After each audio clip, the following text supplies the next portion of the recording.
O conhecimento é a chave para o crescimento e desenvolvimento do ser humano. Ele nos permite compreender o mundo ao nosso redor e tomar melhores decisões em nossa vida pessoal e profissional. É a partir dele que nos tornamos capazes de expandir perspectivas, desenvolver competências e superar desafios que antes pareciam impossíveis. A universidade é um espaço de construção e partilha do conhecimento. É onde se debatem formas reais de contribuir com a humanidade para deixar o legado de um mundo melhor e mais justo para as futuras gerações. E na PUC do Paraná, quando falamos de conhecimento, não falamos apenas de uma apropriação intelectual da realidade. Falamos do ato de exponenciar ao máximo uma vida melhor, formando muita gente boa para ser, como nos diz o Evangelho, sal da terra e luz do mundo.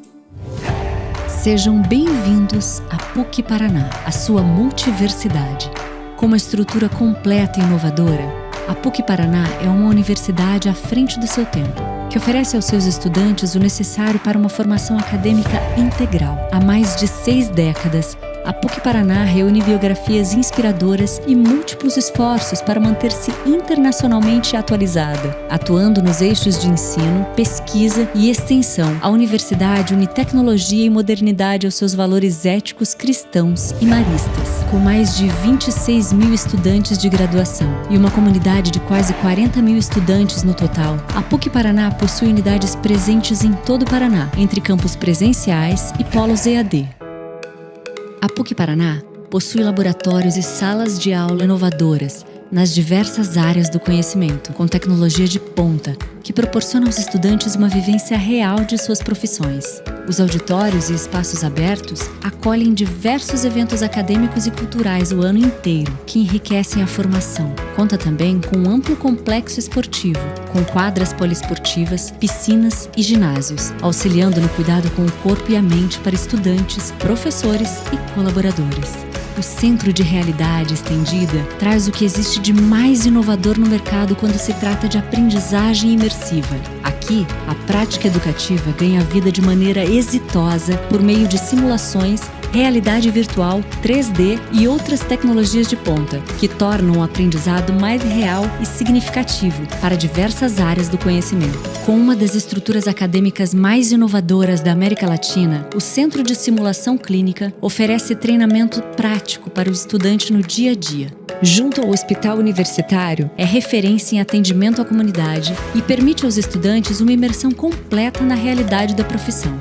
As clínicas de psicologia, fisioterapia, medicina veterinária e odontologia também são referência em atendimento, proporcionando aprendizado aos estudantes enquanto beneficiam a comunidade. No restaurante Escola L'Ermitage, que possui uma infraestrutura completa para os cursos de gastronomia e nutrição, a prática profissional também está presente. As fazendas experimentais permitem uma imersão completa junto ao campo e à natureza, com rebanhos didáticos, culturas anuais, pastagens e maquinário de alta tecnologia. Na Fazenda Experimental Gralha Azul, a ordenha robotizada é pioneira entre universidades do Brasil. Os núcleos de práticas jurídicas em Curitiba, Londrina e Toledo proporcionam um aprimoramento integral do estudante na articulação crítica entre teoria e prática por meio do acompanhamento de processos judiciais e audiências. Uma vara do judiciário dentro da universidade contribui com o desenvolvimento de competências necessárias para o bom desempenho na carreira. Os cursos de engenharia e tecnologia são atendidos por mais de 40 laboratórios, ambientes e cenários para práticas didáticas como a usina piloto de processamento de alimentos e a robótica móvel, que permitem aos estudantes desenvolverem as competências de formação com tecnologia de vanguarda. O LabCom permite aos futuros profissionais de comunicação uma imersão total nos processos acadêmicos da área, com espaços inovadores e equipamentos de última geração. Atenta aos novos formatos de negócios, a PUC Paraná também possui uma aceleradora de projetos acadêmicos, a Hot Milk, que é o ecossistema de inovação da universidade. Sua função é estimular o empreendedorismo e a economia criativa. Por meio de parcerias com diversas instituições de ensino espalhadas pelos 5 continentes, a área de internacionalização possibilita aos estudantes vivências acadêmicas pelo mundo inteiro, trazendo em sua bagagem conhecimentos novos e experiências transformadoras. Uma universidade é também um agente social.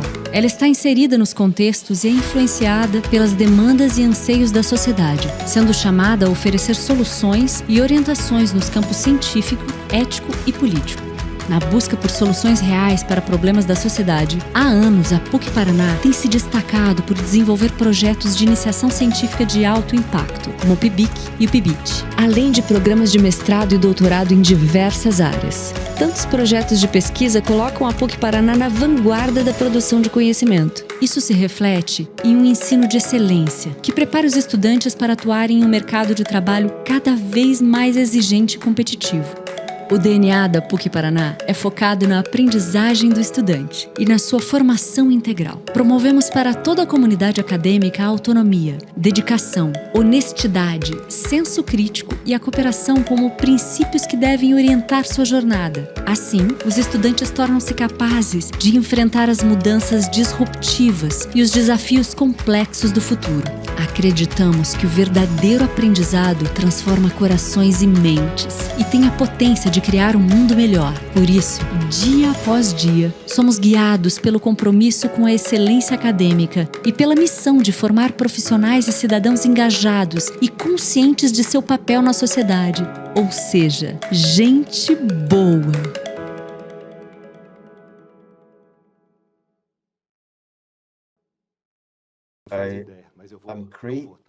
I want to break the protocol, but I will not.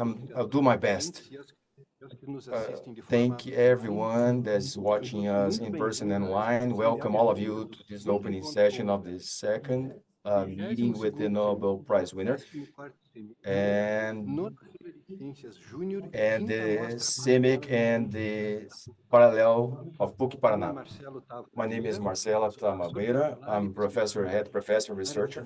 Doenças complexas e infecciosas, baseado aqui no nosso programa de pós-graduação em Ciências da Saúde, da Escola de Medicina e Ciências da Vida, e diretor de internacionalização. Director of Internationalization of PUC-Paraná. And this Science Face in PUC-Paraná organizes every year a meeting with Nobel with the purpose of giving visibility to the contributions of science to society and to bring closer together from the academic community these people of the national context.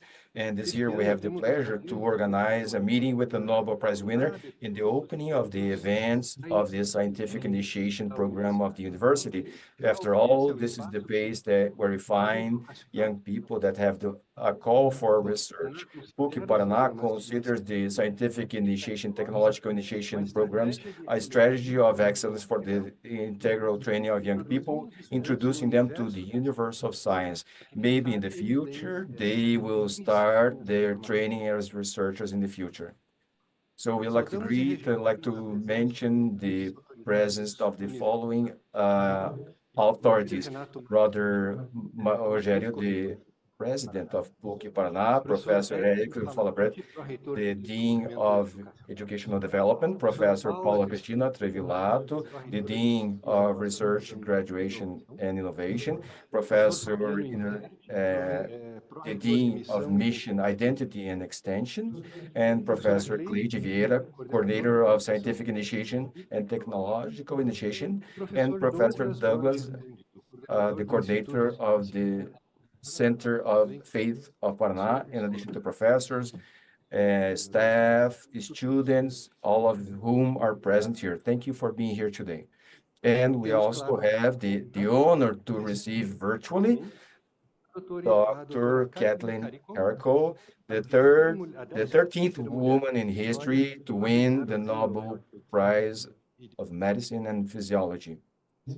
And right now, we'd like to invite Professor Douglas Borges-Cândido, the coordinator of Science and Faith Institute of PUC-Paraná, to say his welcoming words. The floor is yours, Professor Douglas.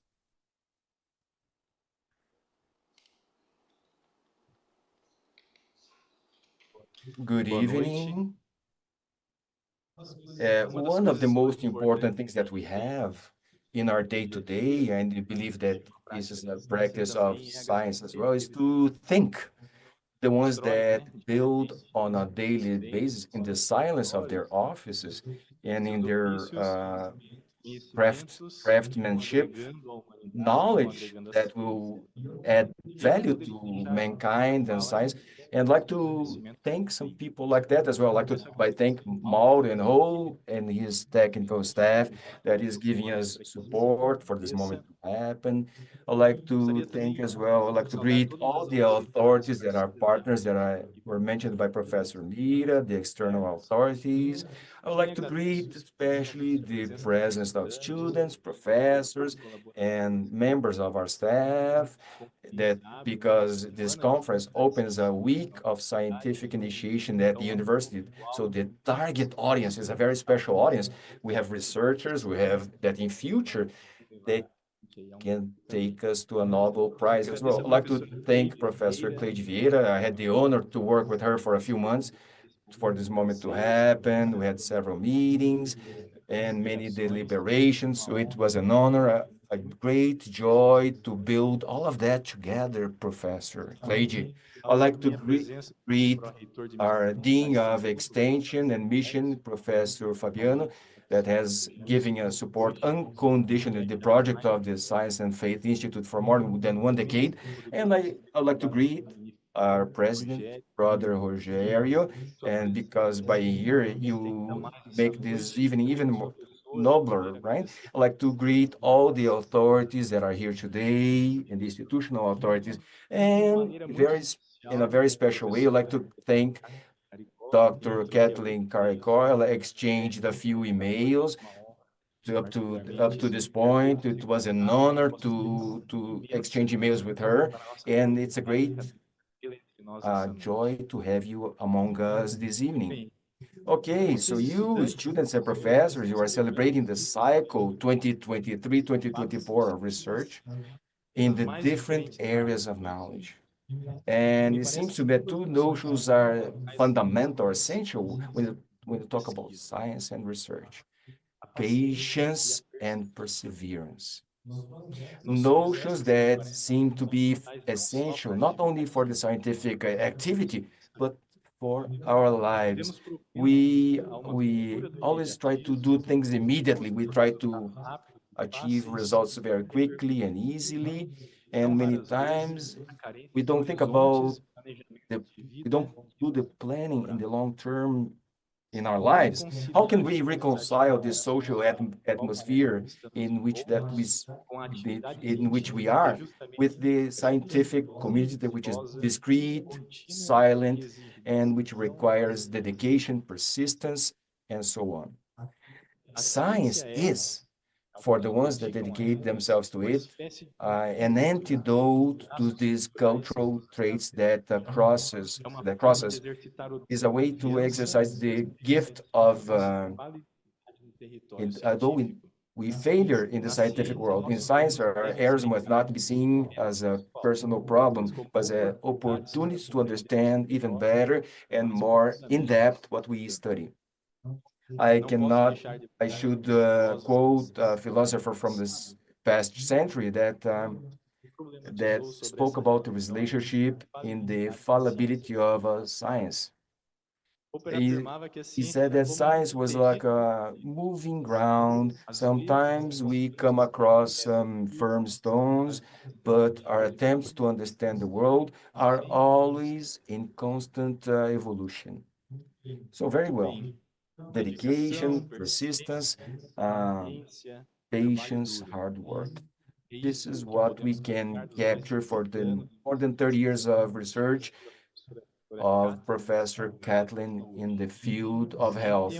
In hyper-accelerated times, it is good, as Pope Francis reminds us, it's good to rediscover patience, because patience is good for us, it's good for the others. And I'd like to add one more thing. Why not science as well? And a few days ago, on another occasion, our president, Brother Rogério, reminded us of a phrase of institutional anthem of PUC, to learn and then share again. Maybe this is the true meaning of science, not an activity closed in itself and controlled by private activities, but a common good in service of human dignity. I wish that this moment is for each one of us, researchers, men and women, a flame that is ignited. And I hope we can feed this flame in the constant search for the truth in our fields of knowledge, but in our lives as well. I wish you a good meeting to all of you. And once again, thank you for being here.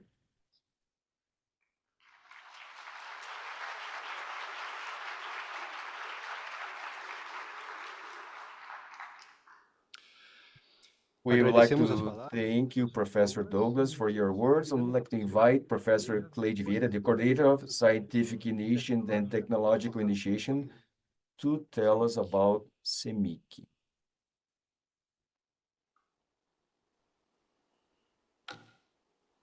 Good evening, everyone, ladies and gentlemen, and the one that are watching us online. I'd like to greet very respectfully the president, Mr. Rogério, and the other university authorities. I'd like to greet Dr. Katalin Karikó for being with us today, making the time, and giving us the honor to have her here today.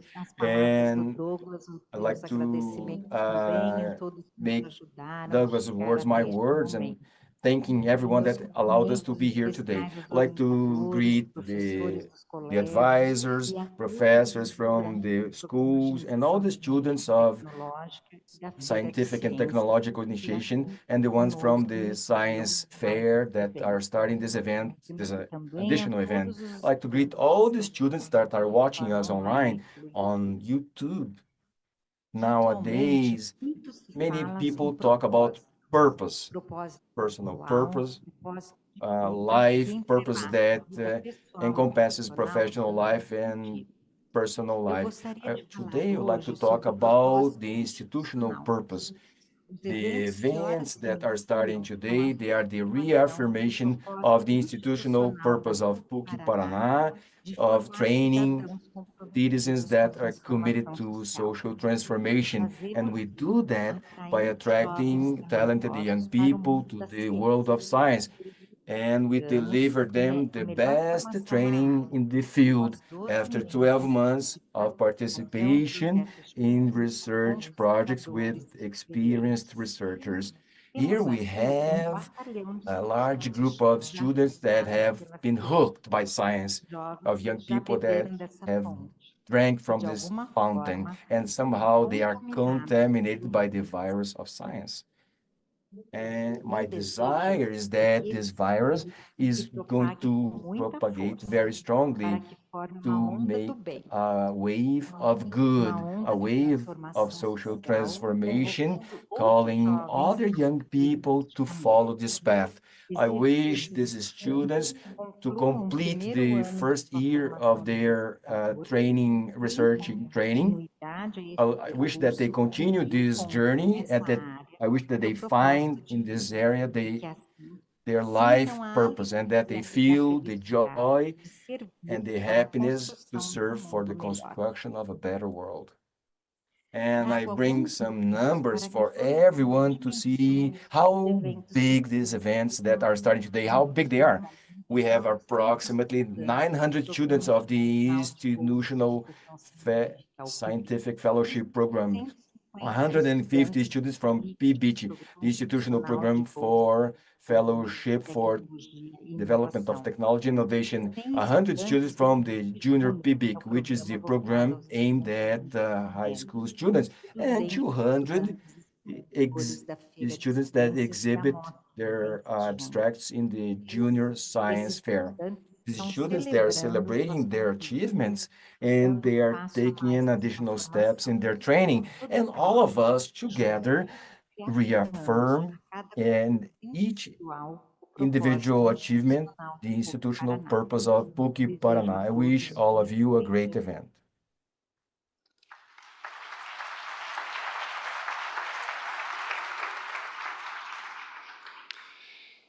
We would like to thank Professor Cleide. I would like to invite the president of the PUC Paraná, Brother Rogério Mattiucci, to say a few words.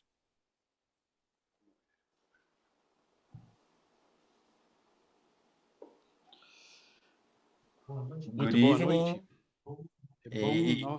Well, in the afternoon, the house was full, and again in the evening, a full house. It's good to see, to have this joy in this meeting as an academic community that we are.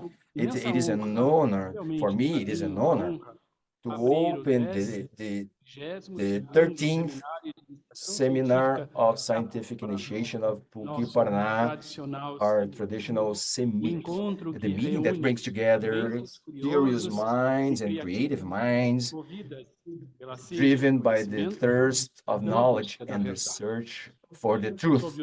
About this year's topic, science, energy, and society, we are invited, we are called to reflect upon the transformative role of science in the construction of a more sustainable future, of a more ethical future, of a better future for mankind as a whole. I'd like to start by welcoming in a very warm manner, with huge respect and admiration, the presence of Professor Katalin Karikó, Nobel Prize winner in medicine and physiology, and her exemplary work in biology reminds us of the power of science to save lives, to promote well-being, and new horizons.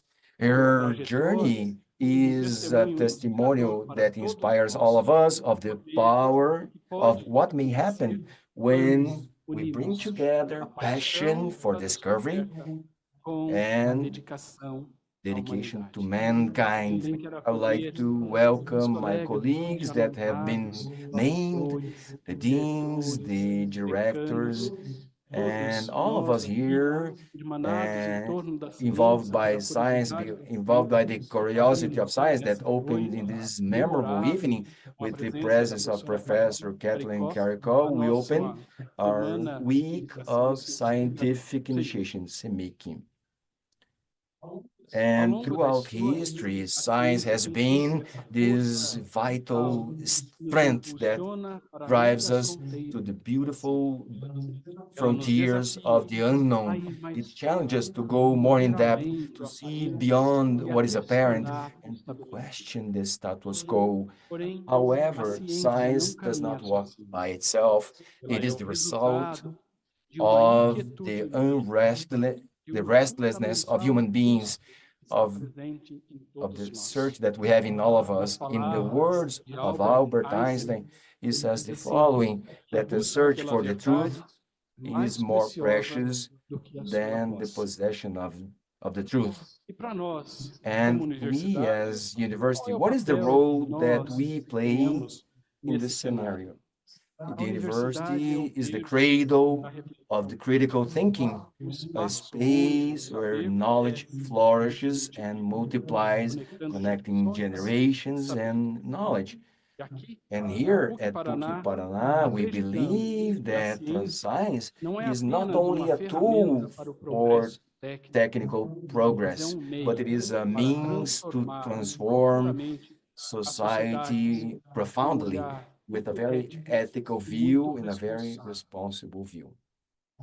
Science, when it is ethical, not only takes us to progress, but it forces us to consider the restlessness of the use of our innovations for common good. The innovations that appear in the labs, they have the potential to alter the course of humanity's history.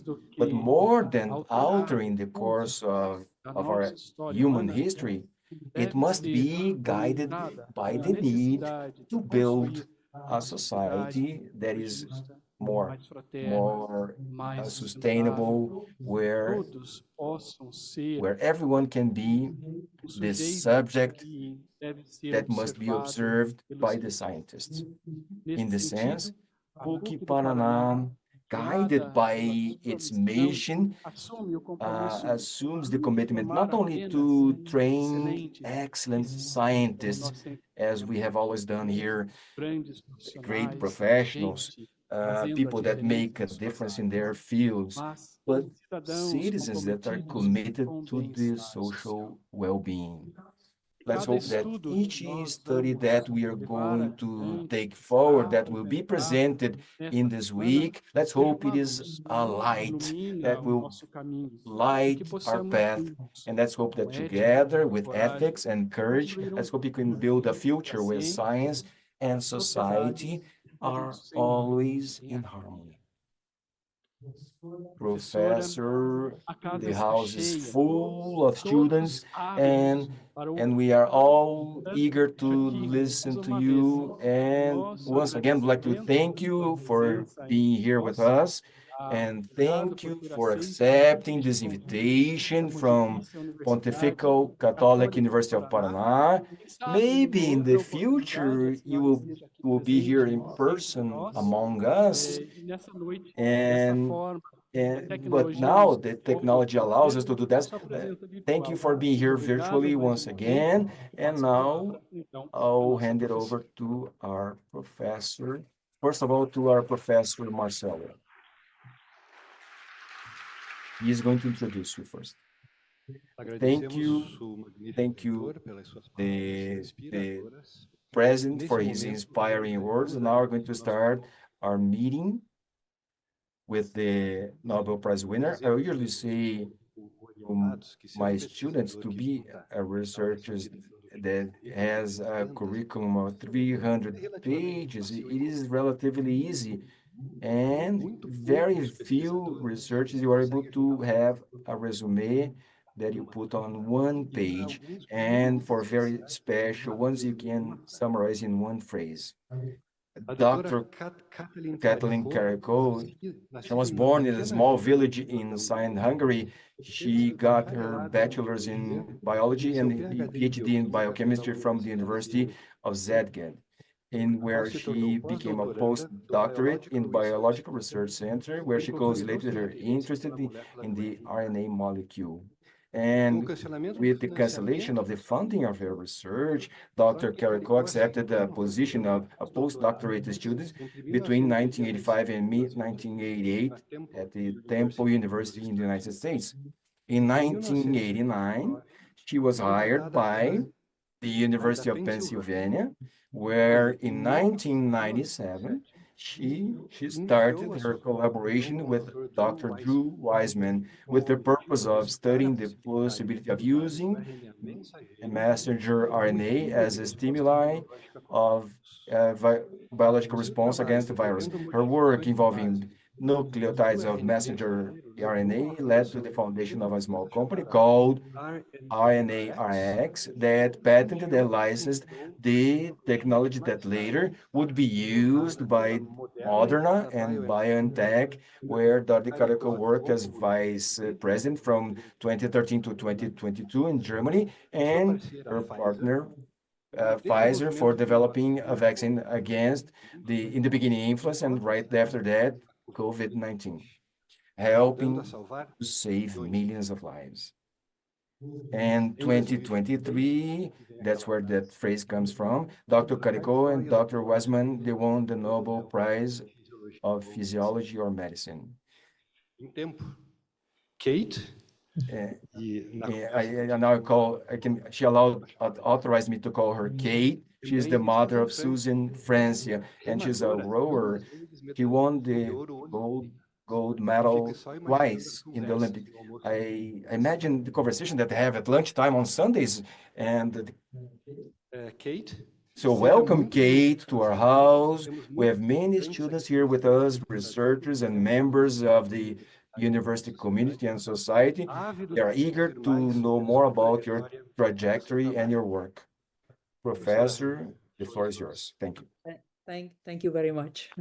I hope that one day I will be in Brazil. My daughter was there in Rio, not competing, but she trained one of the team that time. She was getting Olympic gold medal in London and Beijing. And it's a wonderful university. I mean, I was watching this film about, so everybody who's sitting there, very lucky, who's part of this university, because you have everything there that somebody would need. And I want to share with you today my presentation here. And, talking about my road, how did I get, to work on mRNA therapy? And I came from a very small place in middle of Hungary and a very simple household. We had just a little adobe house, and my father was butcher, my mother was bookkeeper. They had only elementary school education, but with my older sister, who later became an economist and get a PhD in economy. But, it was the time in Hungary in the 60s that emphasized the education, importance of education. So my parents couldn't go to school because, they were poor. So my sister was older. So, she went to school and she was good. And then when I entered school, they expected me to be good too. And I started competing in geography, chemistry, biology in elementary school, all the way that once I was in elementary school, third best in the country. And that time we went to this summer camp. You see, all of these girls these are 13 years old, everybody's 13 years old. Some of them became physician, chemist, biologist. This is me here. I was very tall always. So, that is important that I should even talk to the elementary school students today, because, these girls already knew that they wanted to do something. All was local, winning local competitions. And so after elementary school, I went to the high school, and this was very critical for me. Excellent teachers, and we sent a letter to famous Hungarian scientists because we couldn't speak English. Of course, we just could write in Hungarian. And one of them was János Seje, who was a stress researcher. Luckily, they responded to our call. That's why, I responded to your call also, because this is important, to get connection. And so I wouldn't be here today. I wouldn't get any award if I don't learn early on how to handle stress. And that was critical for me because, the stress, what Seje showed, and actually he coined it, that stress prior to that, it was only in physics, that stress can kill you. But not the stress itself, but how you perceive it. So you can learn, perceive differently, and then you can handle it. And so I was 16 when I read his book. It was published in Hungarian, and it was also published in English. And he said that, we have to always ask what we should do, not what our teachers, our supervisor, our wife, husband, children, neighbor, we always want other people to do something. And that's why the stress is coming. We have to ask what we can do so those things would happen, And instead of complaining or feel victimized or different things, what he also mentioned, and we in the school we discussed, like, comparing ourselves to others, and we always feel that somebody else is maybe less talented and somehow it's advancing more. And what he said, if you notice that you already took away attention, what you can change. He also said that, don't carry grudge and don't do revenge because it hits you back and it just poisons you. So you have to think about feeling gratitude and be grateful to the people you are actually mad at. And so somehow you have to cool down and be handle all of the difficulties. And I had a lot in my life, and so I needed all of his advice. After in high school, actually, the university advertised a program for underprivileged children whose parents were not educated, highly educated. That's me here on the right. At age of 17, it is a local newspaper reported that we were there because the university student organized the underprivileged high school students to come to the university. And we spent 2 weeks in the summer from early morning, late evening. And so the university didn't give a free pass if somebody had a less lower background, due to the parents, but had to pass the same exam, but to give opportunity to learn more. My goal was to go to this Szeged, which is the southern part of Hungary. This is the university main building. And the reason is because in 1973, they opened this biological research center, and that was my dream. I will work here. So I hardly could wait to come, and then I was lucky to accept it to the university. Only 20 students in biology was accepted per year. And I was eager to go to this building and try to figure out how to do research, because I have never seen a researcher in my life prior to that. So it was so exciting. And I love plants, and it was exciting thing to do genetics, but the only place I could find opening was the lipid lab, which is kind of very boring things. I never really wanted to study lipids, but Professor Farkas told me that, that what you learn in school is, how the membrane looks now, looks differently. And immediately I learned that what I studied in high school and learned in high school is not really true. There are so many things to discover. So I hardly could wait for the summer to spend in the laboratory. But he told me that, you should go to a field trip, because the rest of your life you can spend in the laboratory. At that time, I didn't know that at age 58, I am still doing with my own hands all of the experiments. Anyway, so I ended up in this fishery research institute. And instead of doing plants and genetics, I was chasing water fleas. So this sometimes, in your life, you are dreaming and ending up doing something.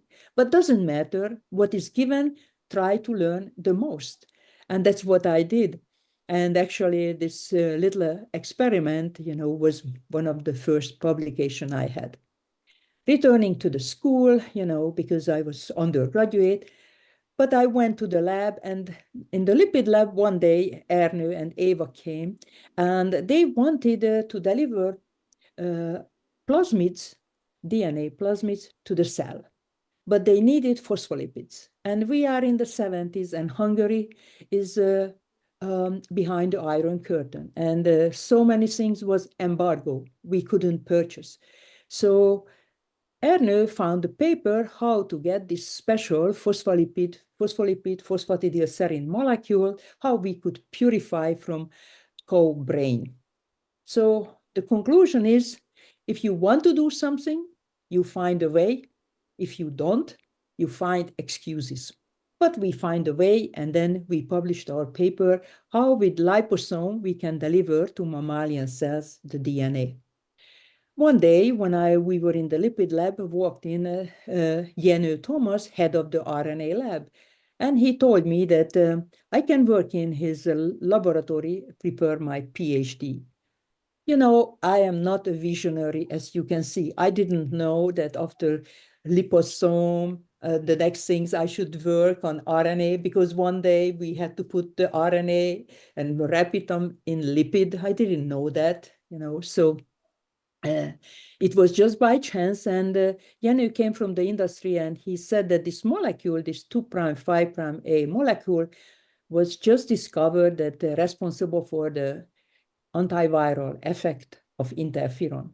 So he said that we have to synthesize that. I have to set up a viral screening lab. And I joined with Janos Ludwig, who was also a graduate student. I have to tell you that even today, I talk and work together with Janos. We have papers together and patents together. So it is very important that the students who are sitting next to you, be nice to them, because you will need their advice. So we were doing this work, but the industry said that they don't support because we couldn't deliver reasonable way to the human this antiviral molecule. So this was the first time. I was just 30 years old, and I was terminated in my position. I have to tell you that I never wanted to go to America. Maybe I was the only one at this biological center, but I couldn't find a job in Europe because we were not eligible to apply for a different stipend. So I ended up in Philadelphia. And Professor Suhadolnik was also interested in those 2' 5' molecule. He wrote a basic book on modified nucleosides, and I ended up in his laboratory. We tried to develop this antiviral compound. We needed very much so because the problem was in the 1980s here in the United States is the HIV, the AIDS. But eventually we couldn't make this small molecule to be usable. So what we did, we used the double-stranded RNA. It was known already that double-stranded RNA can induce a molecule called interferon, which interferes with the viral replication. But this was quite toxic, so we did a mismatched double-stranded RNA, and we reported, we treated 10 HIV patients, and unfortunately, we couldn't help them because this was not helpful for them. That was my age of 33 when Professor Suhadolnik wanted me very much to stay there. I had a job offer, but he didn't want me to go there. So I was again without a job. And meanwhile, I looked at the science, and the science progressed. And the field where I later moved on, it was, again, you could see that until that, I worked with short RNA, long RNA, everything was about RNA and delivery. And by 80s, people already figured out how to make RNA in a tube. So I come up with the idea that I will make messenger RNA because this solved the basic central dogma of life, that the DNA, which is present in the chromosome in our nucleus, it make temporarily a little molecule, the messenger RNA, which gives the instruction to the ribosome to make protein synthesis. So with the mRNA discovery and the mRNA we could make in a tube, I get a job at the University of Pennsylvania. Elliot Barnatan was a cardiologist, and he was interested in this molecule, urokinase receptor. So I told him that, we will do with mRNA, and I cloned and made the mRNA for this molecule, and we delivered to the cell, and this molecule to be functional had to be glycosylated, processed, and the carboxy terminal, and voila, cell knew what to do and made functional receptor. And I was hired here as a research assistant professor. I needed a green card to stay, but even as a faculty, I could not get a grant. This was a difficult time, but Elliot supported me for 7 years. And in his laboratory, I met a medical student. Actually, I was talking. So we were not the only one here, actually, with Elliot that were doing this kind of work. Other people started in the 90s already, used for mRNA for therapy, made influenza vaccine with the mRNA and tested on animals, and they made cancer vaccine. But what happened is that these scientists didn't publish more because, what I learned recently, they couldn't get funding. And it was easy to follow the literature. Every year, there was just only one paper was published. So anyway, I couldn't get grant. They couldn't get grant, as I learned, but I want to stay with the mRNA. And David Langer, who I met as a medical student in Eliot's lab, he's a neurosurgeon resident by that time, and he convinced the chairman that neurosurgery needs molecular biologists. So this is the laboratory I worked for 17 years. So I spent 24 years total at University of Pennsylvania. And again, you know, David described what is neurosurgery problems, stroke and others. And then we figured out how we could get over and what kind of therapy we could develop for the patient. And I worked in this bench here, long hours, and I enjoyed very much, you know, I loved the work. And but David also had to leave, although I could stay the laboratory. And one day in 97, I met Drew Weissman. So, you know, invention can come from whether you have a big team and look at problem in many different angles, or maybe just two persons, like somebody who is a cardiologist or neurosurgeon, and you are a molecular biologist, and you talk to each other and understand and come up with a solution. And so this is what happened. Drew Weissman I met, and then he could make these human dendritic cells. This is a professional antigen presenter cell. And then I bragged that I can make RNA. And so when we tested out, you know, the RNA, what I made, he was interested to make vaccine.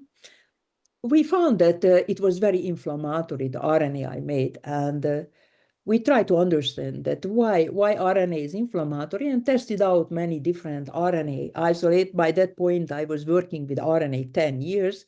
So, and what we found is that not all of the RNA is equal. Some of them, like the tRNA, was not inflammatory. And because tRNA has a lot of modification in their nucleosides, came the idea that, okay, maybe modification suppress immunogenicity. And of course, you know, the next question was, okay, so we just have to make mRNA and incorporate or do these things, how nature is doing actually different enzymes incorporating these chemical modifications. There are more than 100 of them. And we didn't know that which one we needed to incorporate to suppress and make mRNA, which is not inflammatory. And so eventually we purchased nucleotides, triphosphate, which already contain modified nucleosides. And from the plasmid template, we made the RNA, and we were successfully to make RNA, which contained these 5 different modified nucleosides. And when we tested out on these human dendritic cells, what we found is that some of them was not inflammatory. And when we checked out, when we found that whenever the uridine was modified, whether it was pseudouridine, 5-methyluridine, 2-thiouridine, it was not inflammatory. So it seems that uridine makes the mRNA inflammatory, and if we modify it, it's not. And of course, we wanted, Drew wanted to make a vaccine. I wanted to make therapeutic protein coding RNA. Important was translation, and we found that if it is pseudouridine containing, then we translates that RNA very well, 10 times better than the conventional uridine containing. And this point, you know, we did file a patent. That's what you usually do, establish the company right away, and then we applied for money. I mentioned that I was not successful getting grants, but this was the only one I received. This was a small business grant. And here we promised that we will develop a therapy for treatment of anemia. And this is what we did in 2012. Now we modified the RNA, and when we injected the pseudouridine containing RNA, very small amount, even 4 days later, we detected erythropoietin in the mice blood. And if you just injected the protein or the uridine containing RNA, it disappeared very quickly. And it was functional because the hematocrit of this animals increased, you know, erythropoietin increased the red blood cells amount. That's why the bike racer illegally using sometimes. And injecting weekly this product, this mRNA, could maintain high level of hematocrit, and it was not inflammatory.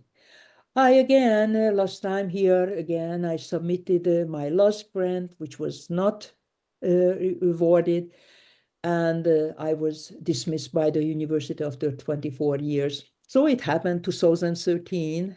By that time, Moderna was established and, based on the modified RNA, but the university was reluctant. And then, the patent, which we tried to get with Drew Weissman for our own company, it gave out to somebody else. So I was without job.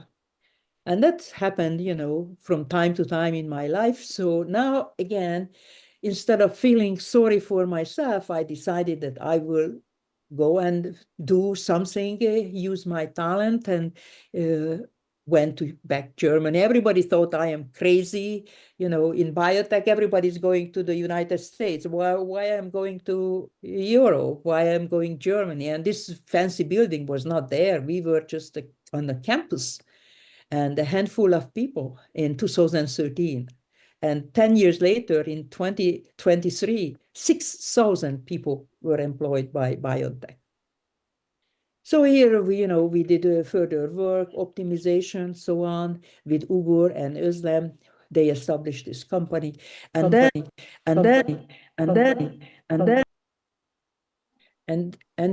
we eventually could increase the production of protein from the RNA. Instead of a small amount, a very short period of time, it was extended time, a lot of protein was made. So all of this was accomplished, from 1961, the discovery of RNA, first of all, the template, which was at the beginning, we used RT-PCR. Later, we could order genes.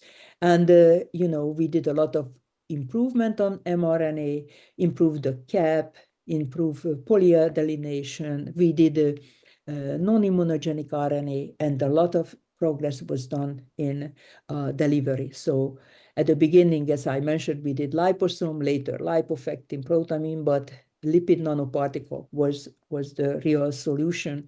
And so why is important, the RNA? Because, this is the fastest, protein is the fastest growing fraction of medicine, and it is very expensive. So if we use mRNA, it would be more affordable because you don't have to purify the protein.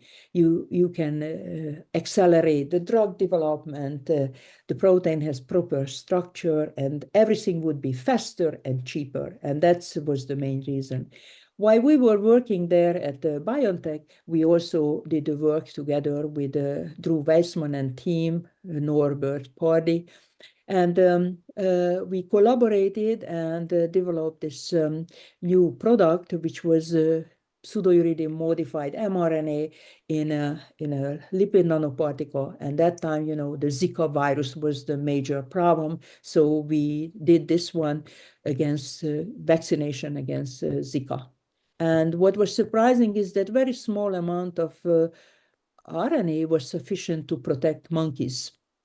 And the same amount was sufficient for mice. So one mouse is just 3,000 times smaller than human, and turned out that the human needed also same amount of very small dose. And this is how we come to 2020, when, in January, we learned about this pandemic causing virus sequence. And January, we learned about the sequence. And by March, Moderna started injecting the first volunteers with the mRNA vaccine. And by end of the month, at the end of this year, in December, I myself also received the vaccine.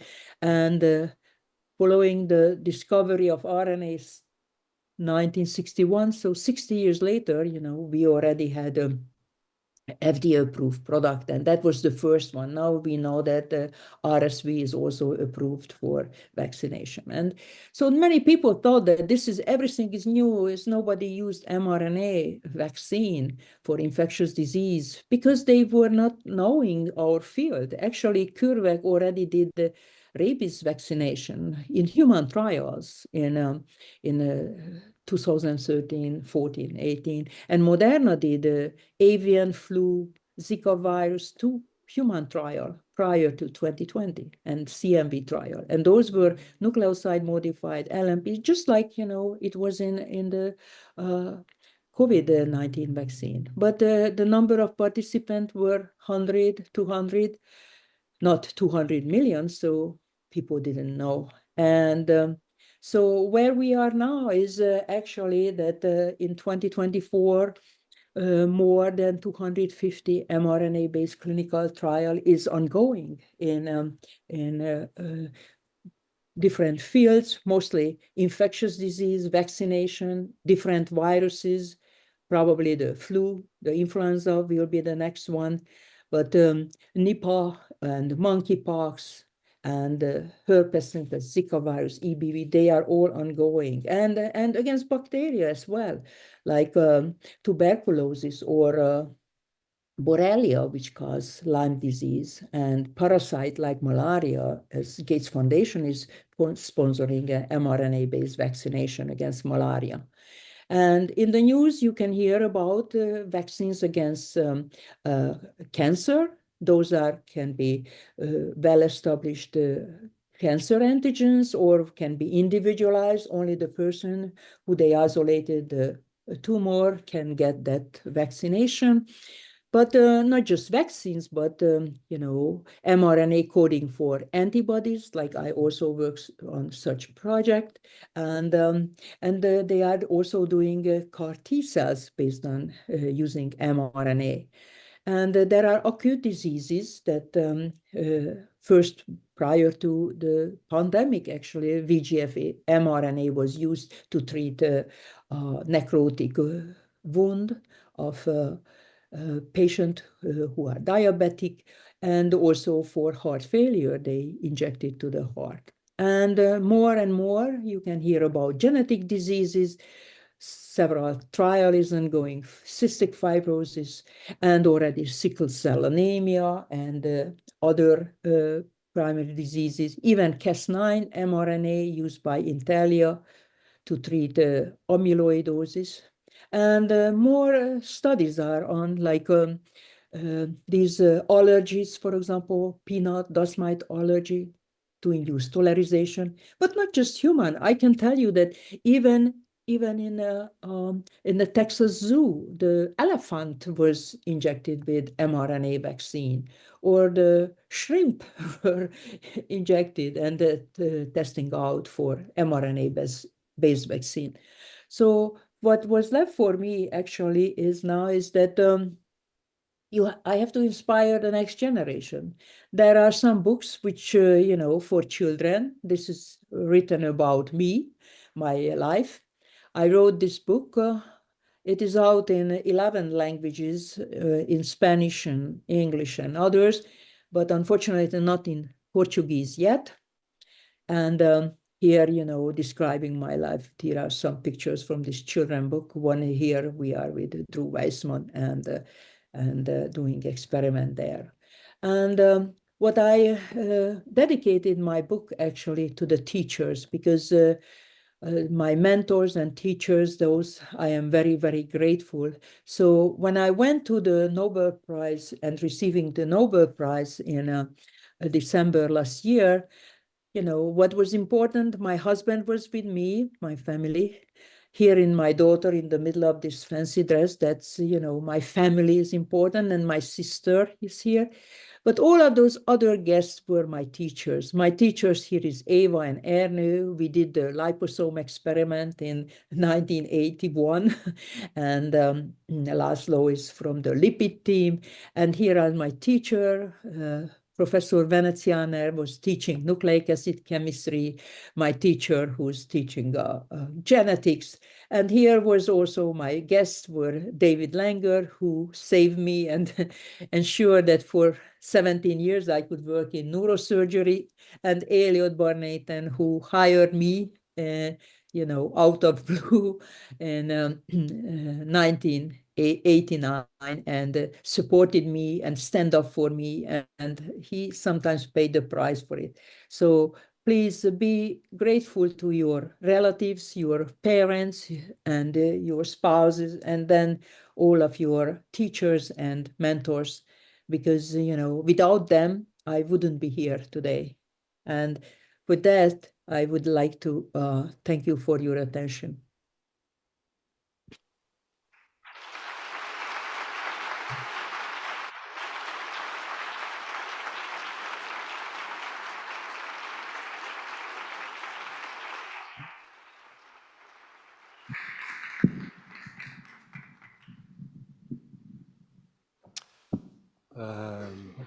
Dr. Karikó, Kate? Yes. Muito obrigado pela... Thank you very much for your presentation. It was fantastic, inspiring, and reminded me of many situations in my life, and many experiences that I had. My advisor used to tell me, a good scientist that believes he always tries to take one step, the following step. This step may help you for many years if you don't know where that's going to lead you. But if you believe that what your results are showing, you should keep on trying to take the following step. Your history shows us that, and I like the photographs very much. We work at PUC, and when we go to our lab for scientific initiation, many times we imagine that the labs of the big scientists that win Nobel Prize, they are much different. They look like the ones that we see in the movies, but actually they are not. They are quite similar to the ones that we have here. And maybe this is the environment that can bring the next winners of Nobel Prizes. Your lecture debunked this myth that we had, and you reminded of a beautiful story. I will tell you very quickly that story. I know that there are many questions. I know you want to talk to the students, but I went to a defense of my dissertation in the Oswaldo Cruz Institute once, and one of the candidates, she told me a beautiful story. She said, you know, and she was defending her doctoral thesis, and she said, I would walk by in front of the castle, the Oswaldo Cruz Institute is in that beautiful castle in Rio de Janeiro. I would walk by there when I was a child. I told my mother once, this is a beautiful castle. I would like to be a princess to work inside that beautiful castle. And my mother told me, well, let me give you a better piece of news. There are no princesses, there are scientists, and you can become a scientist, you can work there. And a few years later, she was defending her doctoral thesis in the Oswaldo Cruz College. I think the role of the people that are close to us when we are starting our career is essential, as Professor Karikó showed. But I will do what I have promised. I will try to resist my urge to ask 1 million questions, but I will open for questions of the students. We have at least 30 minutes. I'd like to start our session, our conversation, our Q&A, by inviting whoever wants to ask a question, students, professors, to come to the stage. You see 2 microphones in front of you. You can use any of the 2 microphones. Come here. If you can form a queue if you want and ask your question. It can be in English, can be in Portuguese. The translation will happen both ways. I will ask you to introduce yourself first and describe the degree that you are, your major. We have a candidate, please. We have a person that wants to ask a question. Hello, Professor Karikó. It is an honor for me to be here asking a question. I'm also a biologist. My name is Salvo. I'm doing my doctoral degree here. I do a doctorate degree in health sciences. I do a doctorate in health science. I work with computer science. I know a little bit about the world of RNA. And my question, I was going to ask a more technical question, but maybe I will ask a question that's more interesting for the audience. And here in Brazil, during the COVID, there was there was some prejudice at this time, and there was a lot of discussion. And I remember when I received my vaccine, there were some people that wanted to choose the type of vaccine that they wanted and so on. And especially when there was the idea of the mRNA vaccine. I would like to know if you felt that in the US, people were choosing the vaccine, many people against the vaccine and so on. But I'd like to know, how did you cope with that? How did you deal with that? Did you feel that as well? People were against the vaccine and so on? Thank you. Yes, thank you. So at the beginning, you remember that only elderly people could get, and some people Pessoas, old people, so they pessoas mais velhas. There were people who wanted to receive the vaccine so badly, and you know, that as a scientist, you are a scientist, and everybody who is there, we have a responsibility to educate the public, to talk about, because now I mentioned some mRNA vaccine was already tested, but more importantly, a live viral vaccine, the chickenpox vaccine, the measles, the mumps, the rubella. The measles, mumps, rubella vaccine is mRNA vaccine. They inject mRNA. Those are live viruses. They can even replicate in your body. And people get when they were 1 year old and 5 year old, you know. And so that the people did not know about these things, and then they were fearing, because you fear what you don't know. And we all have the responsibility to explain, because the gap between the science we are doing and what the public knows, the gap is huge. And we have to help the public to understand. And if we don't explain, people who learn immunology on the internet, they will fill the gap, and they will say stupid things and make people fearful. So, yeah. Thank you. Thank you very much. Next one.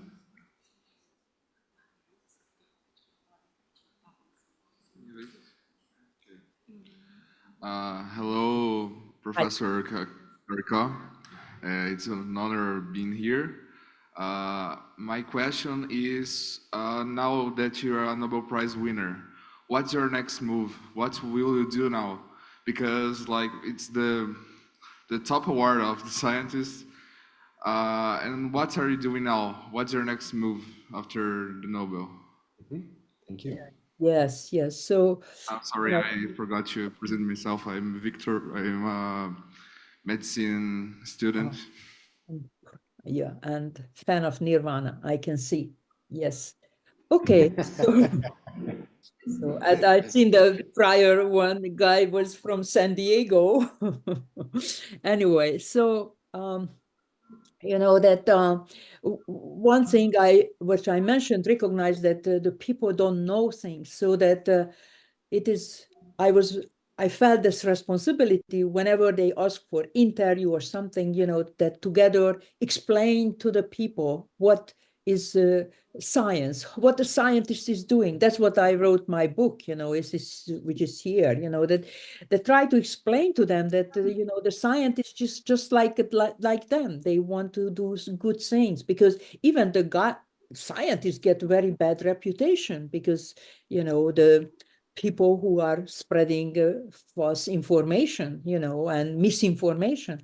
And so that's one thing, you know, that also I received money that I gave to my alma mater, where I became a professor in Szeged, Hungary. And then we formed teams there. We are doing research. We try to develop a mRNA vaccine for fungal disease, other diseases. So that's also, you know, I am busy actually on a week from today, I will be already in Germany and going to Hungary. So I will help the team. And I have to say also that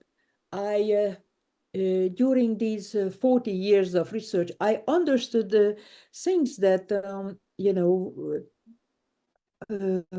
realizing that I might understand why some disease exists, and I have a solution and I want to test it out. And I was try to do this, but my own company, RNARX, we couldn't expand. When I went to Germany, I had a lot of ideas, but it was Ugur Zain company, so he had a lot of ideas, and we did everything what his idea was. And so I realized I have to have my own company, and then I can do new things, which when I have something to say, some result, I will tell you what is all about. But I am not sitting here laying back and boring. No. A lot of things I have to do. Thank you, Professor. That was very inspiring. Thank you. That was really. Me lembrou de uma palestra que eu assisti com outro ganhador do Prêmio Nobel há muitos anos. It reminded me of another lecture very similar to yours, Dr. Kari. After winning Nobel Prize, to work the other day, and he said, no idea. I'm going to retire because I have done what I should. Your answer was much more inspiring, I have no doubt. Good evening, Dr. Karikó. Good evening, everyone. I would like to know about the advancements of biotechnology. What are your ethical concerns you have on the future of the application of your research? And I would like to thank you because the vaccine I had was based on your research. I would like to thank you for that. It's an excellent question, but you have to introduce yourself. His name is Bernardo. He is still in elementary school and going to present at PUCPR. Oh, okay. Thank you, Bernardo. Congratulations. Bernardo, quantos anos você tem? Bernardo, how old are you? 14. 14 years old, Bernardo is. Yes, so that as you can see, discoveries are there, and it could be drone, and the drone can carry the medicine, or drone can carry something, bomb. And so it is when you discover things, that I personally don't see that how the mRNA can be used as a weapon or something that would be harmful. Because the messenger RNA is present in our body, and we can deliver mRNA. If we deliver with, viral mRNA, and we put in this lipid, it will good vaccine, and it vaccinate. And when I was here at university, or I was in Germany, I always work on therapeutic use. So mostly that it codes for a protein that some healing power, because I thought that is gene therapy is for if the gene has a defect, but most likely you have some injury, some burning wound, and then you can apply the RNA, and then it heals faster, and this kind of thing. But the mRNA was could be used for gene editing and other things. But those who were on that field, like the Cas9 field, they already, signed a memorandum not to use for engineered babies or something. And but I don't know much about the mRNA, what, how it could be useful, harmful way. So hopefully, it will be just for healing and treatment, and makes affordable many therapy, which right now as protein is not available. Muito obrigada. Thank you. Bernardo, quem sabe dia você vai estar fazendo discurso de agradecimento do Prêmio Nobel. Bernardo, maybe one day you are going to see something, and you're going to remember that you watched her lecture when you were 14, and you will be there also with a brilliant picture. We have one more question. Good evening. My name is Laura. I am a student at the science fair from the state college, the state school here. And my question is about, at the time of the pandemics, When we had the vaccines here in Brazil, we had a lot of anti-vax movement. I would like to know what you think about it, as you are one of the biggest names related to vaccination. As I mentioned, the public knowledge is limited, and we have to have them to understand. They don't know how immunology works. They don't know. And, they have no knowledge of a limited knowledge, and then they can see the danger in it. They said that the mRNA incorporate into your genome, for example. If you are a scientist, you know that it is so difficult. Only a few viruses has all of the tricks to do that. To deliver an mRNA, it will never convert it to DNA and incorporate to the genome. Or they identify there were DNA contaminant present in the vaccine. Immediately it is a big news. But again, if you try to, in the laboratory, transform a cell and you put the DNA, it is very, very difficult. So the cell has to divide, so many things had to happen, which is very unlikely that it will. So, the education is important for the people. But, when 100 years ago, when the first vaccine was used, people describe every problem they had after vaccination that caused by the vaccine. Nobody was ever, even 100 years ago, they described in a paper, nobody was grateful that I didn't die from the disease, but whatever happened after vaccination, that was the cause by the vaccine. So whether, people reported that they get pregnant from the vaccine. A dozen of reports were about, they get pregnant. They said, I was not pregnant, I get the vaccine, and now I'm pregnant. They forget that other things happened. And people get syphilis, for example. They said, I did not have syphilis, and now, after vaccination, now it shows that I have. So that, the people causing fear and blame everything on others. And just Sunday, I talked to a woman, 80 years old, and she said she had no problem. And now that after the vaccine, she gets so sick. And why I'm talking, she's smoking, she's 80 years old, and now she's complaining that, she has a joint problem and whatnot. But I said, you are not afraid of the cigarette? She said, oh, this keeps me alive. That's the people mind is a major problem. And I think that some people you cannot convince that, about science, that the science is progressing and give proof. But some people, we have to do it. We have to do. Thank you. Quantos anos você tem? Eu vou fazer 15 amanhã. Vai fazer 15 amanhã? Wow. The girl will turn 15 tomorrow, the girl who just asked the question. Acho que a mensagem é educação. I think the message is about education, right? Uma pessoa, ou uma boa pessoa, ou qualquer tipo de pessoa. Good teacher, good professor. Education is the key. This is what we need. We have to work in order to have good education. Good evening, Professor Karikó, Ms. Adora, doctorate student from the Science and Health program here at PUC. And maybe as a scientist, they would expect to ask you something related to your work, but I have to tell you that while I was studying your journey, you really inspired me in ways that we cannot imagine. Here in Brazil, we have a quote. We say that when we have a problem during our journey, we have some like a stone on the way.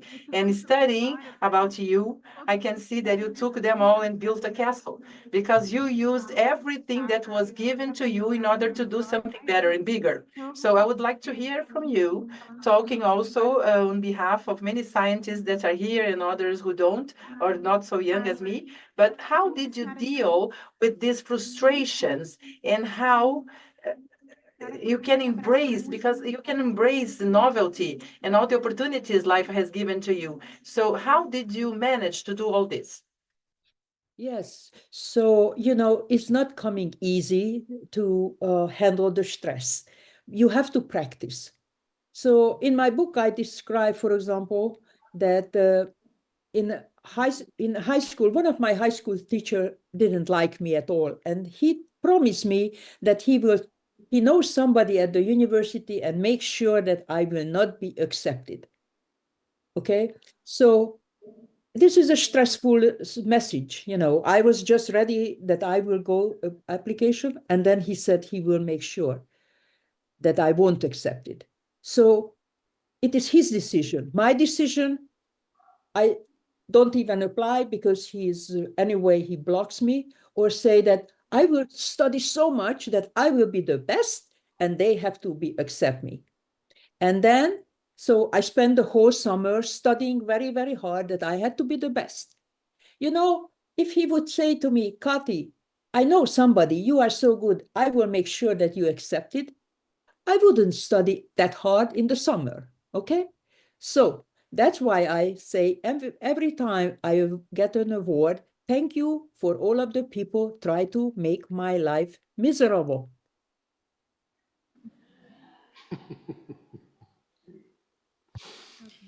Thank you so much. Fantastic. Thank you. Thank you. That was fantastic, Professor. Professor, my name is João, and my course is psychology. I really want to thank you to what you said about stress and how important it is for everyone in times like these. And what I want to ask you is on that place, on the laboratory, with all the pressure everyone was suffering in that pandemic time, how the mind of someone can affect the science and all the research and the state of the person?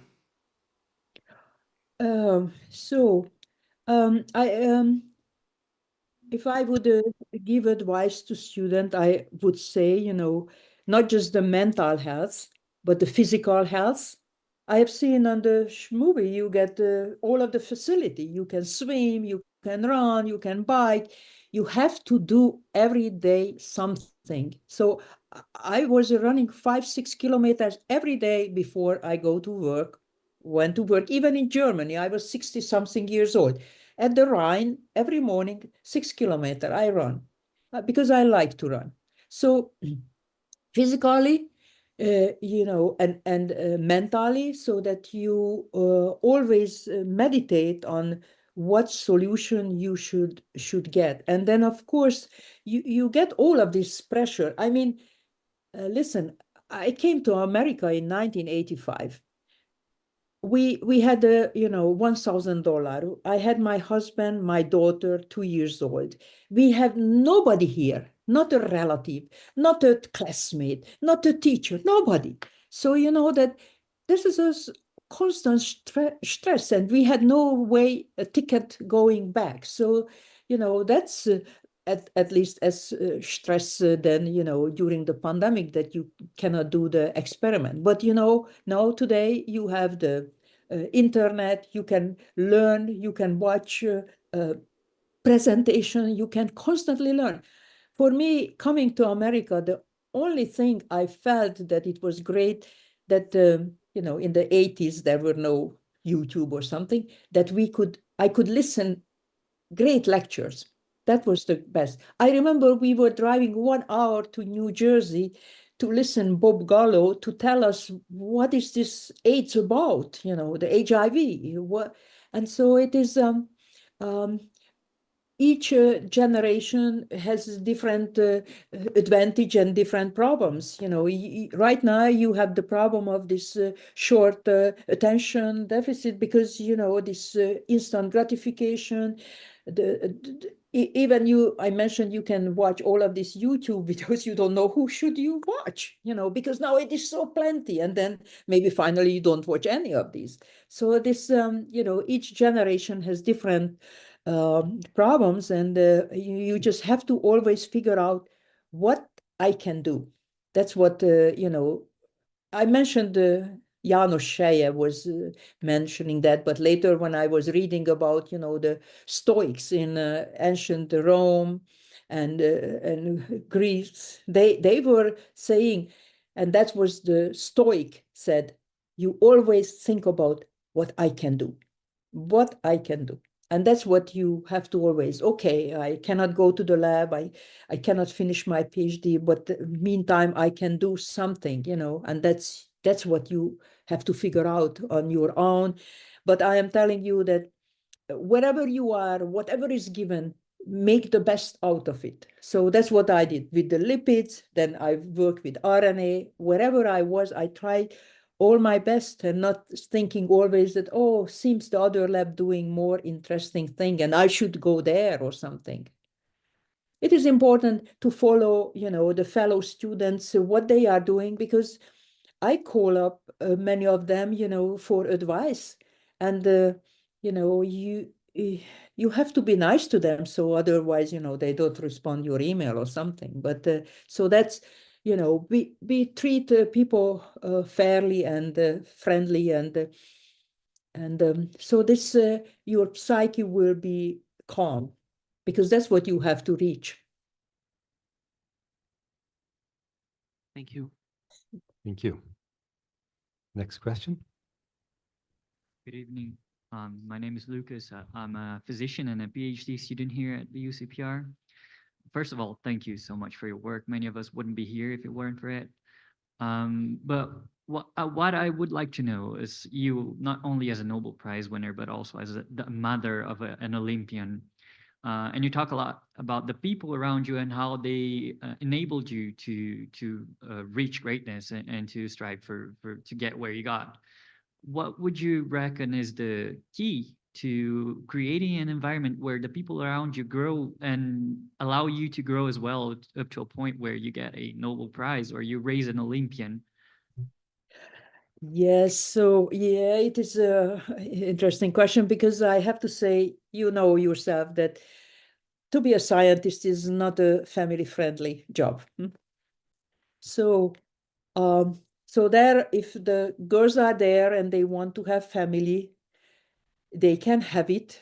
I have to say that I didn't really envy my fellow students when I was in the university and they had a child, you know, they have children. I could see the children just a problem. And I didn't want it any part of it. But, you know, life happened that I had my own family, and that was different because this was my daughter. And so it is important, you know, that not, first of all, please select the right partner. You know, guys, be good husband, and girls, you know, find the right guy who will support you and, you know, to be a scientist. So you don't have to overdo all of this. You know, as a woman, you know, we try to be the best wife, the best daughter, mother, everything. You know, you cannot be. And so, you know, you don't have to overdote your child. You have to let them to fail, learn, stand up for themselves. And I have to say, my daughter was, when she was in elementary school, and they had to write what they have done during the weekend as an essay. And my daughter said she was the only one. She was vacuuming and helping cleaning the house. But the recent Harvard survey showed that those most successful people actually did a lot of chores and worked as children. So, okay, so I explained my daughter that's probably, that's why she was better. So that's, you know, the family life is difficult. But you know, I remember even in Germany, when I realized that I will come here, my husband was very supportive, and you know, he said I will stay in the US, just, you know, go. And I commuted in 9 years to Germany, you know, between Philadelphia and Mainz. And so was it about, you ask about family life, or, you know, how to raise a child? You know, your child will watch you, you know, and if your child can see that how hard you work, you know, they try to imitate you. You know, your children will try to be like you. And it's much better than you sit and watch TV and said, oh, do your homework. When you can see that I was writing the grant and my daughter was writing her homework and we had a little break. I mean, that's how you have to manage life, you know. This was your question? In a way, yes. I think I got more than what I asked for. So thank you so much for the answer. Yeah, you will figure out. Eu li um livro uma vez chamado Ambientes Criativos, que descreve os ambientes criativos nos quais os ganhadores de Describe these creative environments, né? So I read a book about this. I will send you the name of this book so you can read about how to create creative environments. We have until 9, so we have only 20 minutes. If there is anything to be presented, I think we are going to have some more questions. I would like to hear the next. I don't know if we'll be able to reach the end of the line of students who are there waiting to ask questions to Professor Karikó. Professora, consegue me escutar? Good evening, Professor. Can you hear me? My doubt is about the things in our daily lives, something that you feel like a completeness.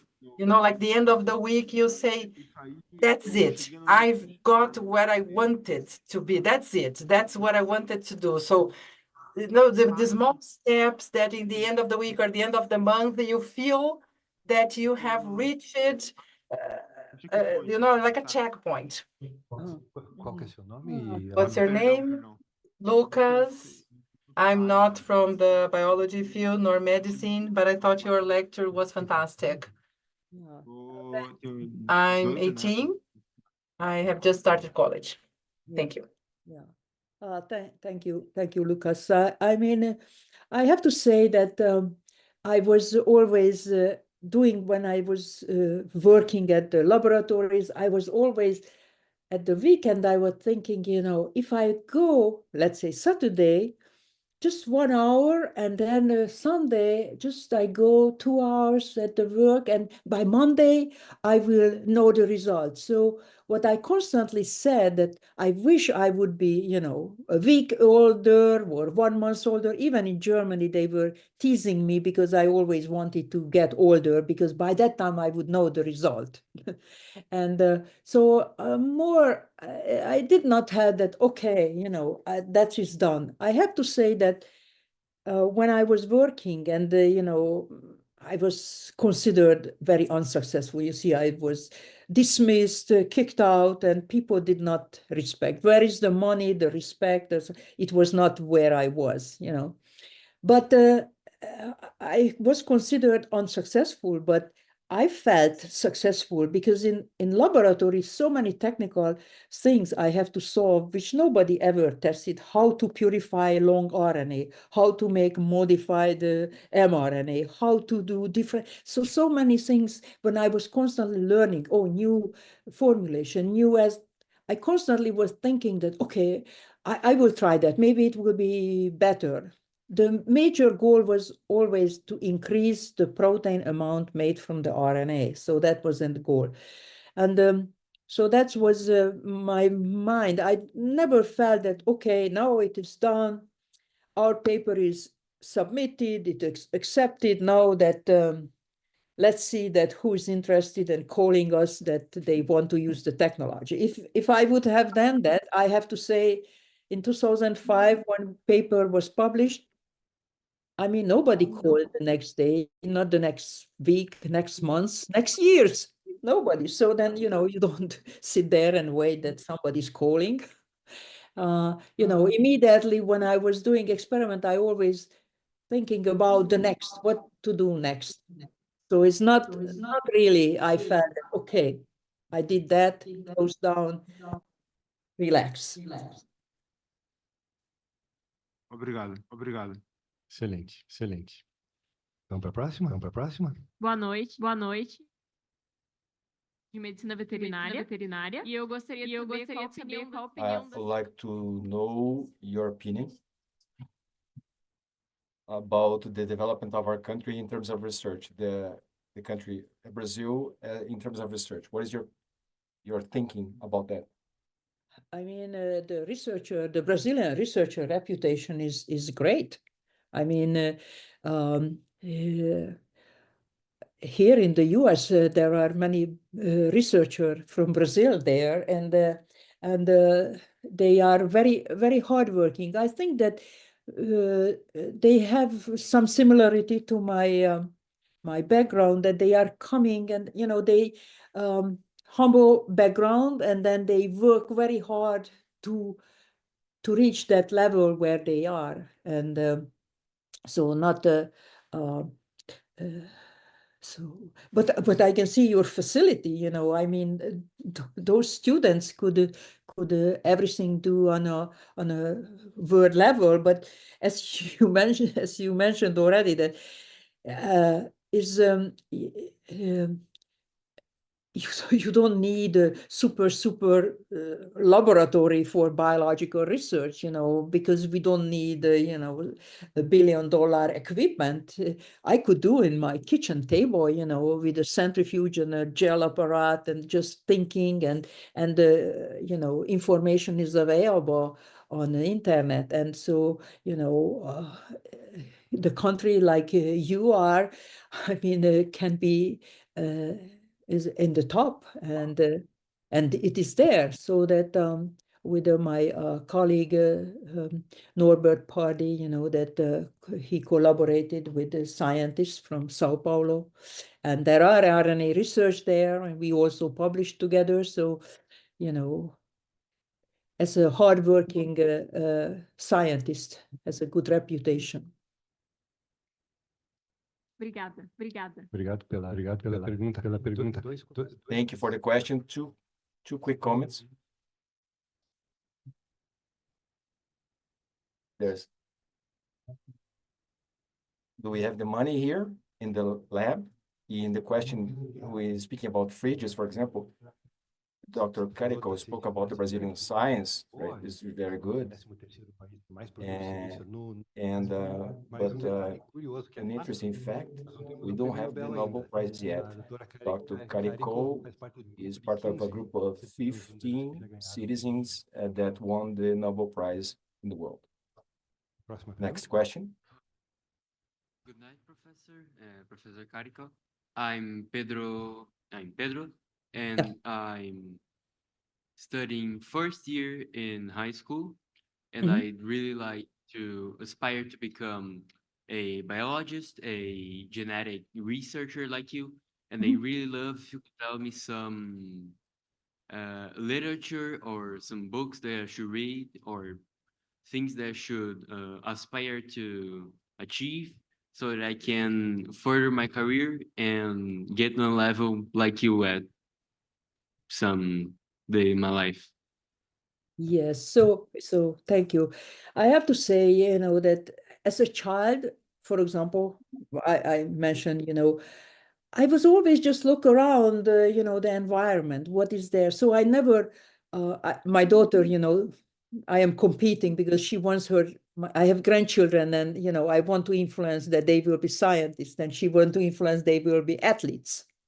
But so it is whatever you are learning in school, and you can extend and read about, you know, the life of scientists, or you can watch a video about, you know, what they say, like, and it is, you know, you don't have to know the complex chemical structures and something, because it will go away, because you have to put down the foundation of your knowledge, you know, in immunology and many different fields. But as I told you, everything what you are learning out there is not true, because actually science is constantly progressing, and it is impossible for you to learn on the today level of so many things, because it is very hard to understand, you know, how, all of this immunological, many different cell types and things like that. And so it is just listening to lectures about and learn what I mentioned, you know, be physically fit, mentally, learn how to handle stress, and And you have to do things that you enjoy.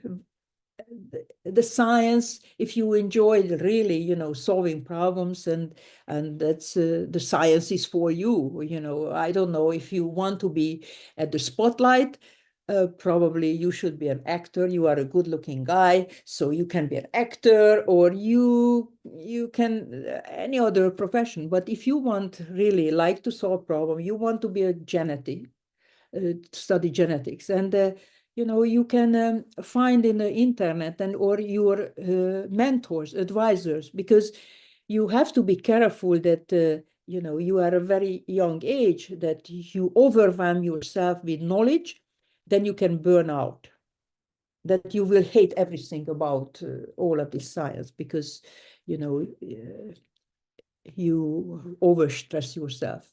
So you can ask your teachers advice on what you should read, and help, because when we read all of those stress book also, that we discuss in a group that, oh, what does it mean? And we try to apply for different situations. So it is helpful if you do in a group of fellow students and advise with a teacher.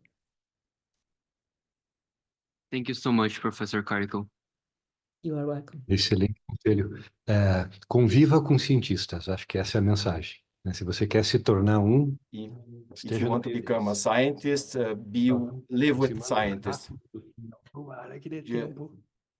Next question. My name is André. I'm a student of medicine. I'm in the third term. It is a bit more technical, different from the other terms. Sobre a HTT amiloidose. Amyloidosis. And the influence of that, how can your influence can have an impact on that? If you have any paper, any book, can explain amyloidosis. Maybe point me to some paper or something. I mean, the transthyretin amyloidosis that they use the Cas9, the Intellia company, that's what you are referring? I mean,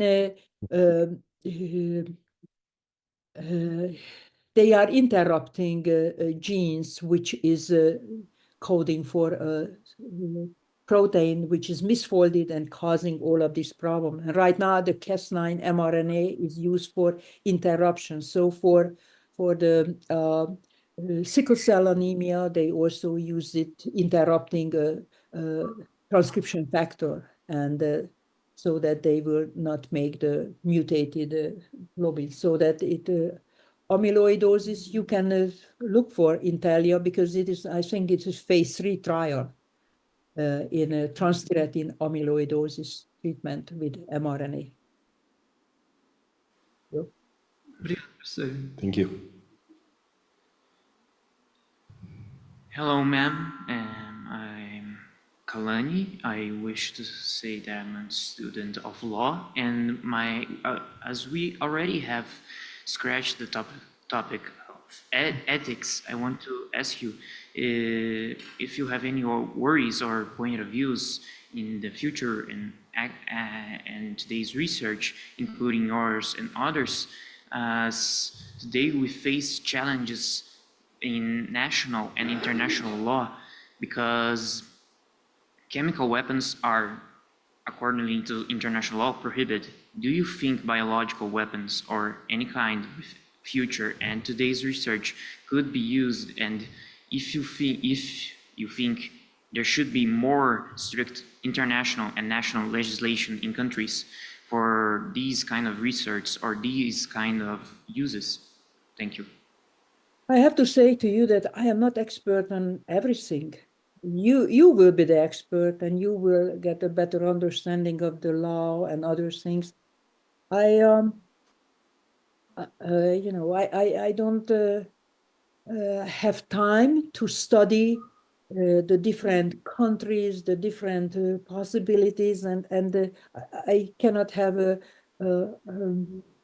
formed opinion about, and I'm spending my time right now with solving other serious disease and develop a treatment, and I don't have time to look at the other field of our science and to make a decision that, that's biological weapon. It could be a biological weapon. I don't see it, and if I see or feel it, I probably I figure out what I can do, but otherwise I don't have a educated opinion right now whether it is a great threat. Okay, thank you.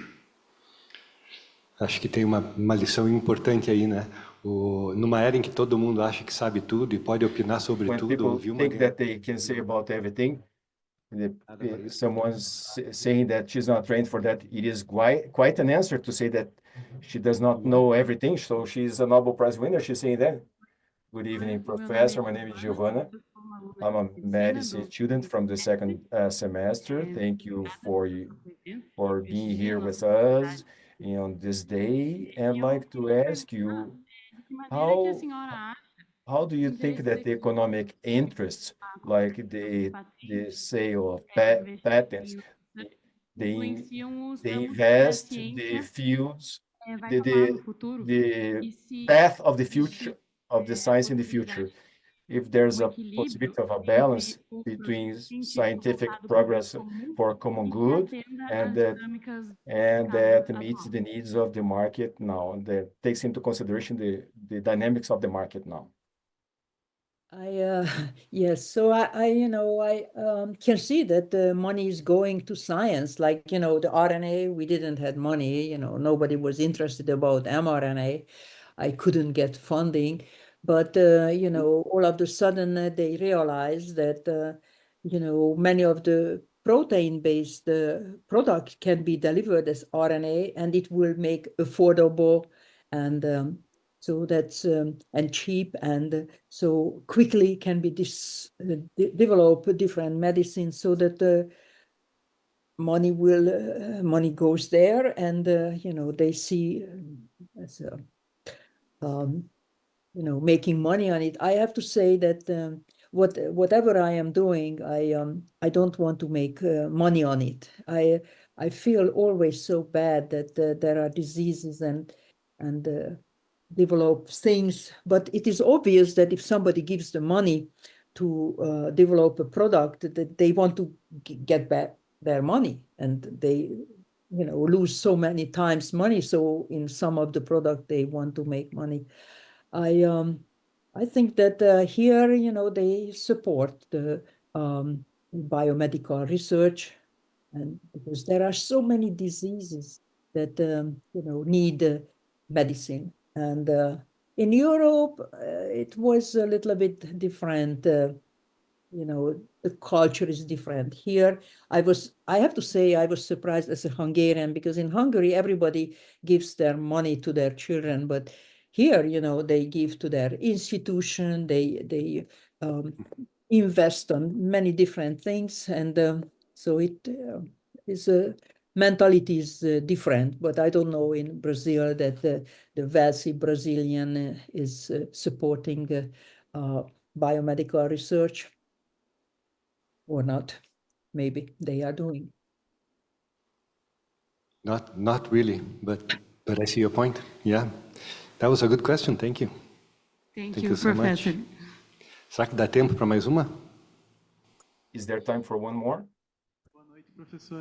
Good evening, Professor. My name is Otávio. I'm a medicine student in the third term, and my question is, considering all the development of technology that you showed in your presentation, and why can't we develop a vaccine that encompasses in a holistic manner the virus of flu and all the variations? Because every year we have to take a new vaccine for the flu. Is there a project or a perspective that is involving a vaccine that will protect us in a definite manner against those viruses that mutate a lot? Yeah, so, the SARS-CoV-2, the COVID-19 mRNA vaccine is not protecting you forever. One injection is not enough to forever. And recent data is showing that even if the virus would not change, we get Omicron and all of these variants, but it wouldn't change. it is the nature of the virus that doesn't matter whether you are infected or whether you get vaccinated, it will be no long-term memory. B cells will be formed and not will be present, because the nature, this long spike protein is causing that the virus always can hide away. And so sometimes the virus is the reason because it's structured such, in the case of like SARS-CoV-2, or the mutation. You know, you learn the influenza viral structure is, you know, it is from pieces, and then it is changing, and then there's mix and come from, you know, from the birds or something, and now you get infected from bird flu because they are just has high variation. And right now, you know, the scientists try to make multivalent vaccines, so that influenza A, influenza B, and many different versions. I mean, that there are vaccines already where, you know, 20 different protein coding mRNAs present in animal trial, you know, do such things. So it is, you know, there is an effort to make one injection, and actually influenza, RSV, and COVID, one injection against 3 different respiratory viral infections, so that scientists try to work on it to make. But sometimes, you know, the virus is very tricky. I mean, when I started to study viruses, when I was starting as a graduate student, I couldn't believe. I thought these viruses are so smart, how they could figure out how to get around the immune system. Of course, you know, evolution. And there is a constant fight between the immune system and the virus, and somehow the virus mutate and figure out something. Yeah. Obrigado. Co-evolution, that's the tricky part. Yes. Pessoal, nós estamos realmente terminando. Uma última pergunta bem curtinha. We are running out of time. We have a final question because we have to allow her to get some rest. Good evening, Professor Karikó. I apologize, the one that had to wait, was not able to ask a question. Maybe in the future we can get, if you, maybe the future can ask. Okay. My name is Annabelle. I'm part of the PBIC, which is a scientific initiation project, a junior project at PUC. I'm part of the potential probiotic of the bacteria. My question is a little bit different because about diabetes. In my family, I have diabetes in my family from past generation. I'd like to know if you have an expectation or even any idea of how long it will take to have a prevention or the cure of diabetes. Do you have any cure? I mean, you can see that Professor Stett in Langen, Germany, published in 21, 22, 23, 2023. So recently, papers showing that how they can cure autoimmune disease. And are you talking about type 1 diabetes? Yes.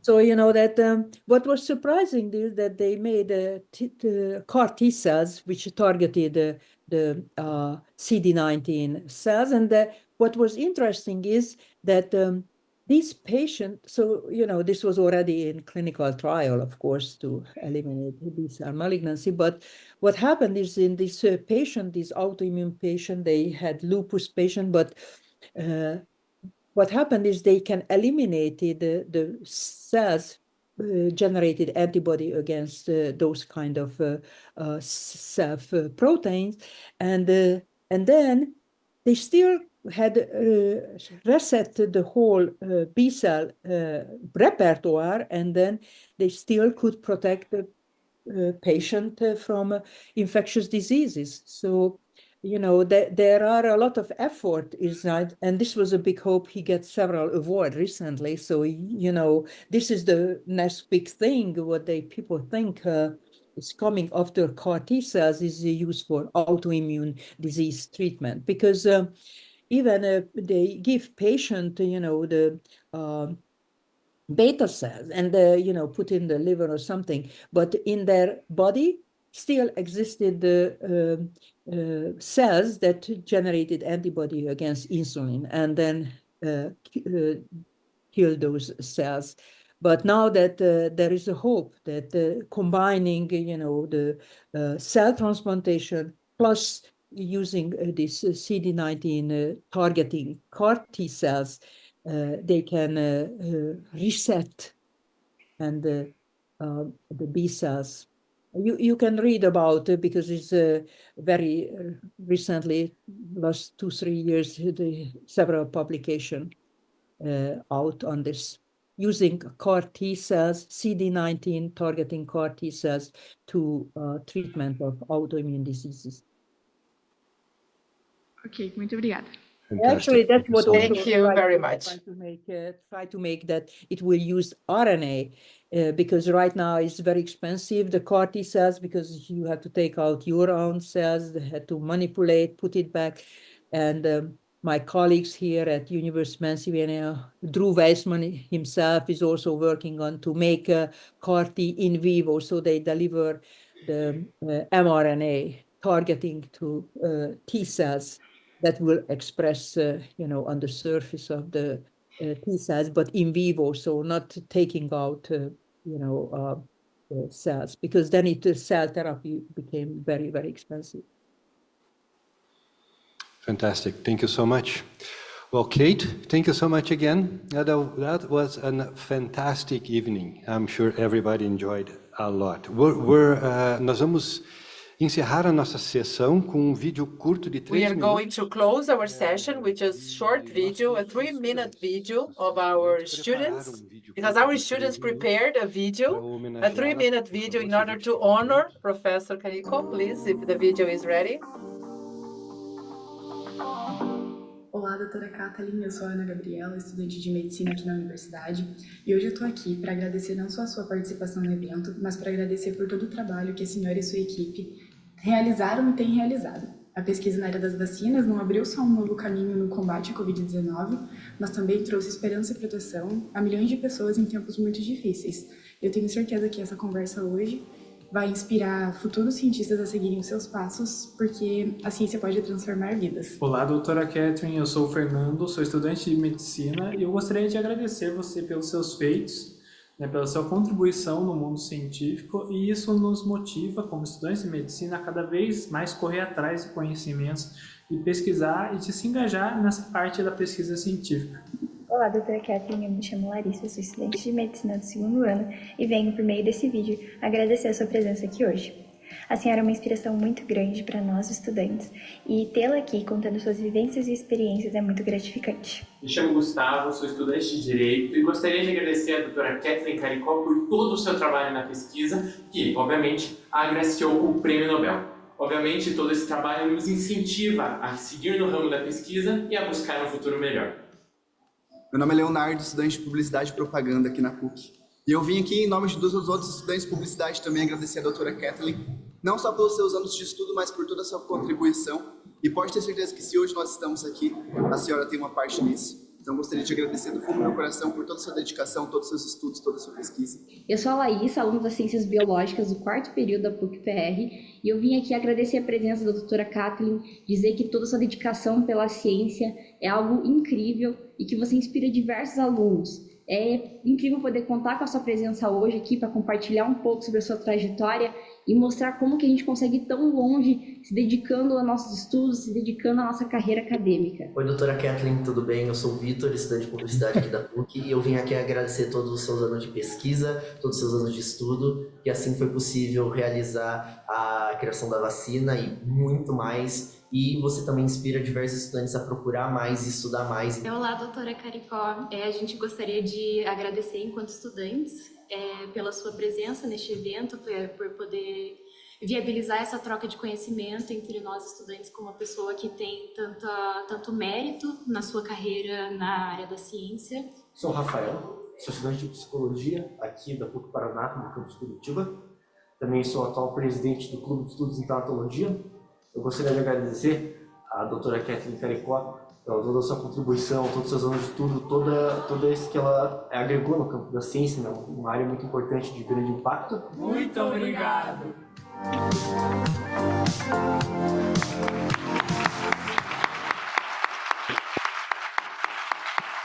Thank you.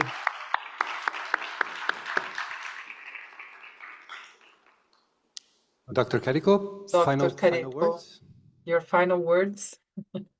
Yeah. So thank you very much. It was very nice. You know, I tried to capture on my screen all of these students what they were saying, and so you learned. I also learned today. I learned that this means clapping. From the interpreter, yeah, clapping.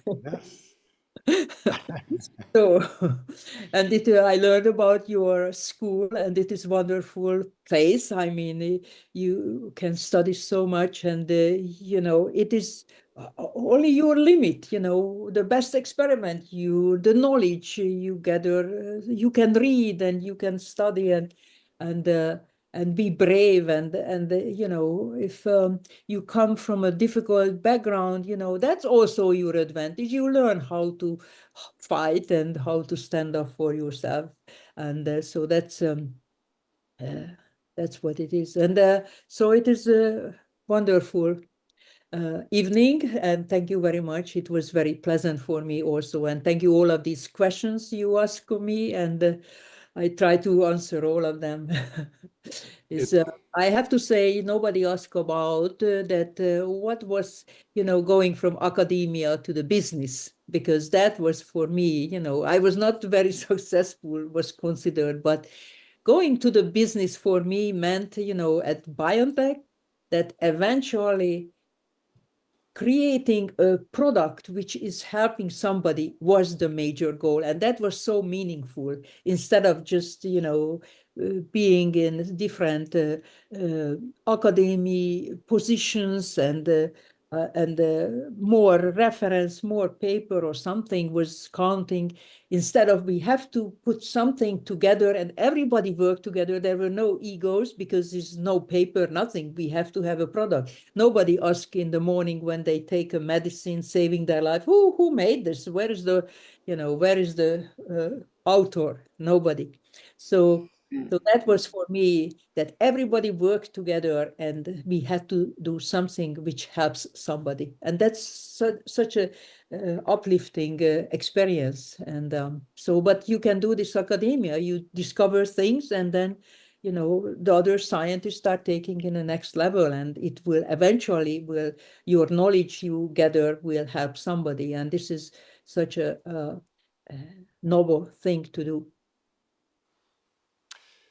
Thank you so much, Kate, for your science and for your example.